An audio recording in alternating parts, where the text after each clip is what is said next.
और कथा के प्रारंभ में मैं व्यासपीठ से उन दिव्य आत्माओं को प्रणाम कर लेता हूं, दिव्य चेतनाओं को प्रणाम कर लेता हूं। बाबा श्याम से ही प्रार्थना करता हूं, बाबा जो परसों पहलगाम में जो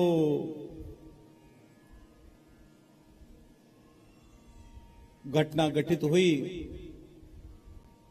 उसमें जो भी मेरे हिंदू भाई बहन भगवान गोविंद के चरणों में प्यारे हो गए, मैं श्याम बाबा से 11 के दिन यही मांगता हूं, बाबा उनको अपने चरणों में स्थान देना, बाबा उनको अपने चरणों में स्थान देना। बाबा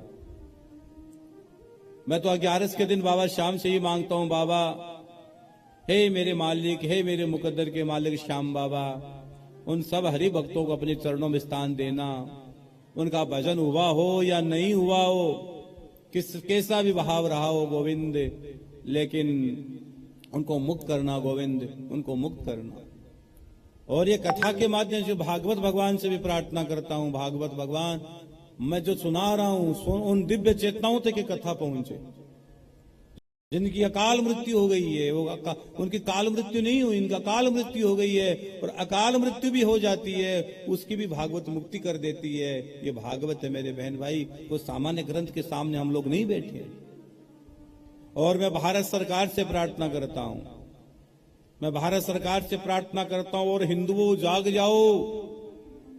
उन आतंकियों ने, उन आतंकवादियों ने ये पूछ पूछ कर मारा है कि क्या तुम हिंदू हो, कपड़े खुलवाए गए कि तुम हिंदू हो।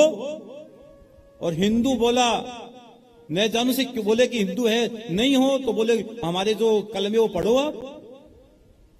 क्या स्थिति में उनको मारा गया है, उनका कोई दोष नहीं था मेरे बहन भाई। और मैं भारत सरकार से भी आग्रह करता हूं कि उन दोषियों को कड़ी से कड़ी सजा मिलनी चाहिए, ताकि किसी की वापस आंख उठाने की हिम्मत ना पड़े, किसी को और हमारे सामने आंख उठाकर हमारे स्नातनियों को देखने की हिम्मत न पड़े।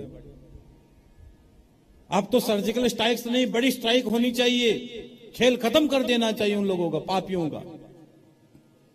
एक बार कृष्ण बनकर, एक बार राम बनकर उन आतंकियों को खत्म कर देना चाहिए मेरे बहन भाई। उन मां से पूछो जिसने अपना बेटा खोया है, उस बहन से पूछो जिसने अपना भाई खोया है, और उससे पत्नी से, धर्म पत्नी से पूछो जिसने अपना पति खोया है। कैसे बिलख रही है वो माताएं। देश के यशस्वी गृह मंत्री जी, परम सम्माननीय जब अमित शाह जी गए तो उनके भी आंखों में आंसू आ गए। साहब क्या बात करते हो, कैसी स्थिति थी वो, कैसी स्थिति थी, उनके भी आंखों में अश्रु बह गए।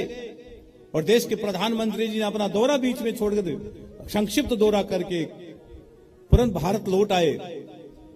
मैं सच कहता हूं, आप और हम सब मिलकर, हमें सबको मिलकर इस मुश्किल घड़ी में उन पूरे परिवार के साथ हमें खड़े होना है, और हर स्थिति में हमें उनकी सेवा और सहायता करनी है। और पूरा का पूरा समाज, अभी भी हम कह रहे मेरे बहन भाई, अभी जाग जाओ, अभी समय है। वो बड़े निर्बल लोग होते हैं, उनके मन में कोई दया भावना नहीं होती है। सनातन तो भैया चींटी भी मर जाए तो सनातन की आंखों में आंसू आ जाता है। अगर आपके पैर से चींटी भी निकल गई, मर गई, तो आपकी आंखों से अश्रु बह जाएंगे। सनातन तो अहिंसा का पुजारी है, लेकिन ध्यान रखना हमारे सभी देवी देवताओं के हाथ में हथियार है, अस्त्र शस्त्र है, लेकिन आपके घर में चाकू भी तरीके वाला नहीं मिलेगा। और उधर भैया न जाने कितने कितने कितने की चीजें रख रखी है। धर्म तो एक ही सनातन, और आप और हम सब अपने घर की, अपने परिवार की, अपनी, और सबसे बड़ा धर्म राष्ट्र धर्म मेरे बहन भाई। पूरे एक कैंडल जलाना कुछ नहीं होगा, ये मार्च निकालने से कुछ नहीं होगा। हमें सबको मिलकर, पूरे सनातनियों को मिलकर एक साथ एक बार खड़ा होकर, ये अभी बांग्लादेश में क्या हुआ भैया, वहां आजादी के समय कितने हिंदू थे, आज कितने बचे हैं, और अभी देखो क्या हालत हुई है वहां पर, किस तरह हिंदू मंदिरों को तोड़ा गया है, हिंदू बहन भाइयों के साथ कितना बुरा व्यवहार किया गया है। हाँ, मैं, और वो परिणाम देखो। और इधर देखो अब रोज ये झंझट हो रहा है। मैं तो कहता हूं नासूर को हमेशा के लिए खत्म कर देना चाहिए, ना रहे बांस ना बजे बांसुरी, खत्म कर देना चाहिए। हाँ, किसका इंतजार कर रहे हो, कब तक हम यूं लाशें देखते रहेंगे। एक सर्जिकल स्ट्राइक से कुछ नहीं होना है, झंझट खत्म कर देना चाहिए भैया।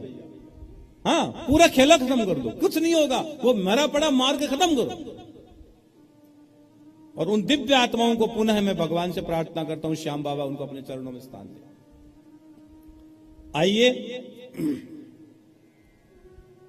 मेरे साथ उनके लिए एक बार ओम नमः शिवाय का जाप करें।